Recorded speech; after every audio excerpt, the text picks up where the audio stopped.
What is your aim? Now just be happy. Like ഓരോ ദിവസവും നല്ല രീതിയിൽ ഹാപ്പി ആയിട്ട് പോവുക, മക്കളെ ഫാമിലി നോക്കുക, അതിനിടയിൽ എൻ്റെ ചെറിയ ഇഷ്ടങ്ങൾ പോവുക. ഇനിയിപ്പോൾ യൂട്യൂബ് ചാനൽ ഉണ്ടാക്കണം, എപ്പോഴെങ്കിലും ജോലി പോയി കഴിഞ്ഞാൽ എനിക്കും വരുമാനമൊക്കെ വേണ്ടി ജിറ്റോ അമ്മച്ചീസ് ബ്ലോഗ്സ് അമ്മച്ചിയുടെ വരുന്നതായിരിക്കും, ഞാൻ വരുന്നതായിരിക്കും. എപ്പോഴാണ് റിസഷൻ ഒക്കെ ഉണ്ടാവാന്ന് പറയാൻ പറ്റില്ല. ഞാൻ അതിനെ കുറിച്ചൊന്നും ചിന്തിച്ചിട്ടില്ല. I am okay with my job. എന്റെ ജോലി, എന്റെ ചെറിയ ചെറിയ ചെറിയ ഇഷ്ടങ്ങൾ, അതിനെ വെച്ച് ഞാൻ ഓക്കെയാണ്. പക്ഷെ ഇപ്പൊ അങ്ങനെയല്ല. ഇപ്പൊ ChatGPT ഒക്കെ വരുമല്ലേ, എല്ലാം AI. ഇപ്പൊ എന്റെ ബാങ്കിലെ ജോലി തന്നെ ഇപ്പൊ അത് കമ്പ്യൂട്ടർ സിസ്റ്റം എടുക്കുന്ന രീതിയിലേക്ക് വരുവാണ്, ഓൺലൈൻ ബേസിലൊക്കെ ആയിട്ട് വരുവാണ്. കുറെ 1, 2, 3 വർഷത്തിനുള്ളിൽ വരും. വന്ന് കഴിയുമ്പോൾ പണിയിലാണ് ഞാൻ വീട്ടിൽ കുത്തിരിക്കേണ്ട അവസ്ഥ വരരുത്. ആ സമയം നമ്മളേക്കും യൂട്യൂബ് ചാനൽ ജിറ്റോ അമ്മച്ചീസ് വ്ലോഗ്സ് എല്ലാവരും പോയി സബ്സ്ക്രൈബ് ചെയ്യാം.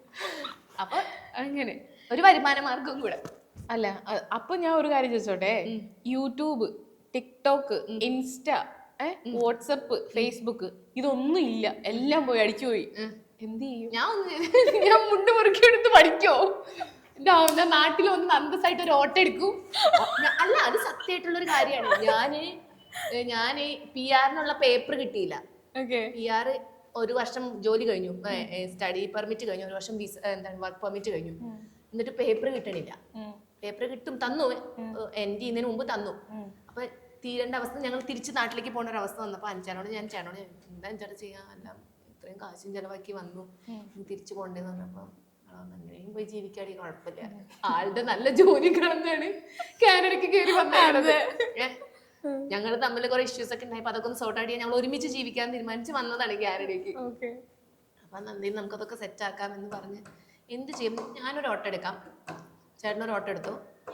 ഞാൻ നല്ല പെങ്കൊച്ചും കുറച്ച് കാണാൻ കൊള്ളാവുന്ന കാരണം കൊണ്ട് എനിക്ക് നല്ല ഓട്ടോ കിട്ടും. അങ്ങനെയല്ലേ നമ്മളൊരു ഫ്ലോയില് പറയണതായിട്ടാ. ഞാൻ നല്ല പിന്നെ റീൽസിലൊക്കെ ഫേമസ് ആയ ഒരു സെലിബ്രിറ്റിയാണ് ഓട്ടോ ഓടിക്കുന്നതൊക്കെ പറയുമ്പോൾ ഓഫ്കോഴ്സ് എനിക്ക് ആൾക്കാർ കിട്ടും. അടിപൊളി.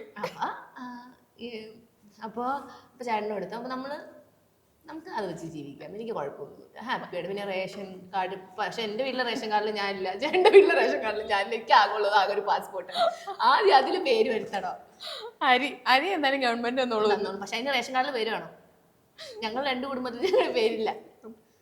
വെരി സൂൺ അതാക്കിക്കോട്ടോ. അതാക്കിക്കോണം. അപ്പൊ എന്തെങ്കിലും നമ്മൾ ജീവിക്കും, അതിനൊന്നും ഒരു ബുദ്ധിമുട്ടുള്ള ഒരു കാര്യമൊന്നുമല്ല.